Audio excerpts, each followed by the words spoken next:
Hello there, welcome to episode 23 of Never Mind the Bullens. My name's Mike Peters. This is your bite-sized weekly Everton podcast and vodcast. A very exasperating afternoon at Goodison Park. Defeat to Manchester United by 3-1. Can't really complain about the results. They were better than us, and if you only have one shot on target, you're going to struggle to win football matches, particularly when you can see goals as poorly as we are at the minute. We're consistently conceding 2 goals a game. And you can't expect to score 3 goals every single week to try and win a football match. It's just not going to happen. You have to have some solidity. You know, as good as we potentially might be going forward, you've got to have some solidity about you to be able to be successful. And this, what is never mind, a bad day at the office, which maybe Southampton could be classed as, or a little bit of a wobble, 2 games. This is a full blip, in footballing parlance. And it is reminiscent of some of the performances that we have seen from Everton over the last 3, 4, 5 years. Certainly since after Roberto Martinez's first season, it's been those kind of performances where you're just looking at it going, you've got loads of the ball and we're doing very little with it.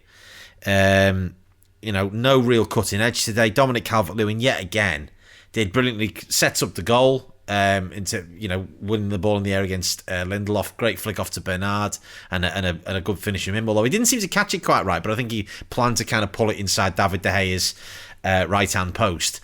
But other than that, he was consistently isolated. Every time I'm looking, he's like 20 yards from anybody being anywhere near him. People were giving him the ball and got effectively expecting him to do it himself. He can't do it all himself. He's a terrific player in great form, but he cannot do everything himself when, after the last couple of weeks without Richarlison, teams are getting wise to that if he's isolated, he's actually picking up the positions that Richarlison would normally be in. So therefore, all the players have got to get into the position maybe that he would be in the sense, and give him some support, give him something to hit in the penalty area, and we're just not doing it, quite simply.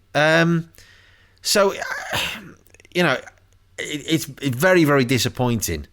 Midfield again. I mean, I looked at the team and thought, great, okay. Watched the press conference on Friday and thought, great. Mason Holgate back, Seamus Coleman back. Okay, great. That's a solid defensive base that we've got there. Arguably our first choice back four out there. I'm thinking, good, okay, fine. Happy. That should give us some more solidity, you would hope. And in the first 15-20 minutes, we actually started the game quite well. But in midfield, I thought that was probably Alan's poorest game. And in midfield, I mean, Gylfi Sigurdsson was completely anonymous. And I've been sort of, saying how he's been better this season, but the last couple of weeks when he's had the opportunity to start matches and step it up, and today in place of Andre Gomez, who absolutely rightly was dropped, he's not done it. He was completely anonymous. His set-piece delivery was poor. He offered nothing. And, Abdoulaye Doucouré got better and became more effective as the game went on. Arguably should have he should have done far better with that chance that he had just into injury time. But that consequently is leaving other players isolated. James Rodriguez back in the team today again. His range of passing was terrific, but he wasn't, or he faded quite quickly within the game. So, Carlo's saying that he's 100% fit. Was he? Is that a bit of kidology?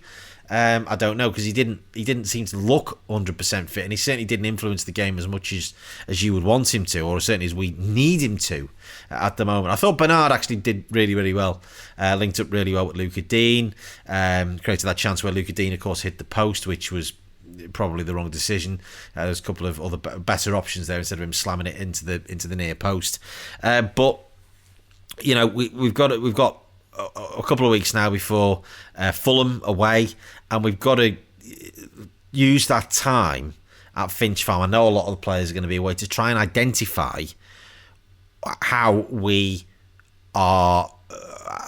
solve those defensive issues, make ourselves more difficult to break down, I should say, and certainly more difficult to beat, and then try and come back with some solidity to start. I mean, it was fine. We're scoring goals for fun in the early days of the season, but now we've hit we've hit a bad patch, and it's now a test for this team.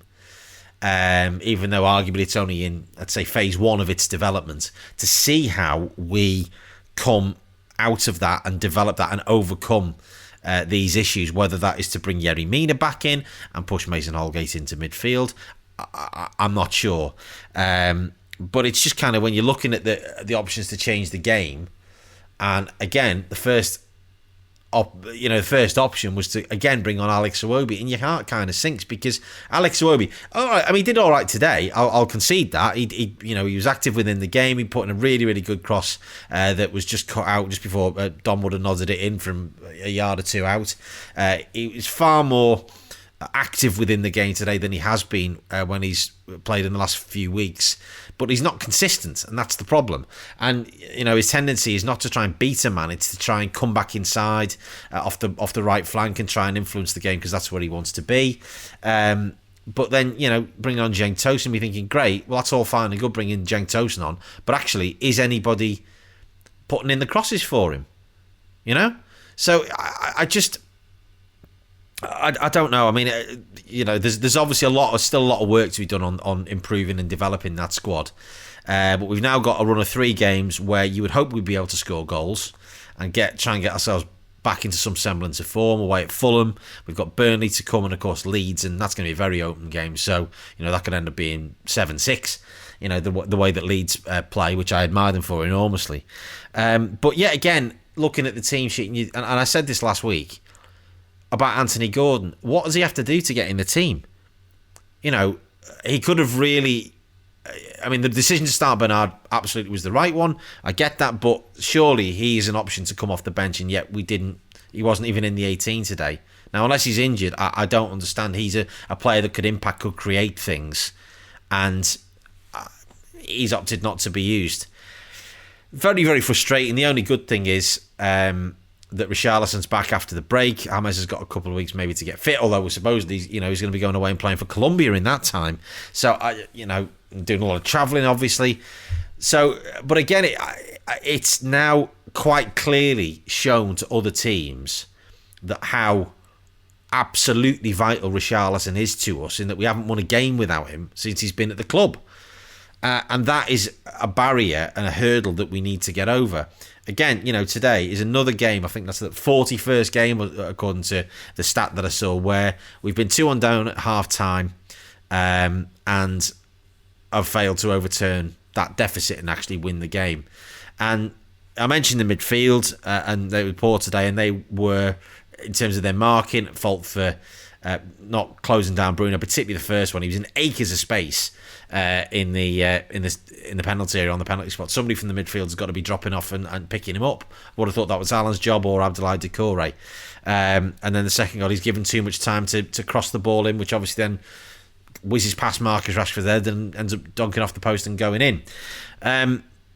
Much as making mention of Steve McManaman as well. I mean, it's bad enough watching your team lose, but I'm to listen to Steve McManaman for 90 minutes. That bloke talks some absolute codswallop. The Jordan Pickford, Michael Keane, Harry Maguire incident, where he completely failed to show the fact that Harry Maguire clearly pushes Jordan Pickford, which is why he drops the ball in the first place. I don't think the referee handled the game particularly well today at all. But again, just the level of punditry, it's a recurring theme I know in this podcast, but it's just rubbish. It's just absolute nonsense. Everybody's entitled to an opinion. I accept that completely. But if you're paid to have an informed opinion on the basis that you're formerly a professional footballer at a high level, having played for Liverpool, Real Madrid and England, and whoever you are, whether it's just not Steve McManaman or anybody else, you've got to do a bit better than that. You've got to come up with some semblance of nuance and analysis, because that is your job, to provide that. And he just can't do it. Absolutely ridiculous. Why BT Sport, whose coverage I find to be generally quite poor, continue to employ him is beyond me. And just looking on Twitter for some reaction to his musings today, and then I know I'm in the majority with that comment. And also then his decision to give Bruno Fernandes man of the match, having then just criticised him for doing some really odd things today, I thought just typifies what he's about. Anyway, A couple of weeks break for internationals. Hopefully we'll get to see some of our lads playing, doing well for their countries and bringing that form back into the game against Fulham at Craven Cottage in a fortnight's time. Until then, it'd be great to hear from you at NMTBpod on Twitter or nmtbpod@gmail.com. Until then, the next time, episode 24. Come on, you Blues.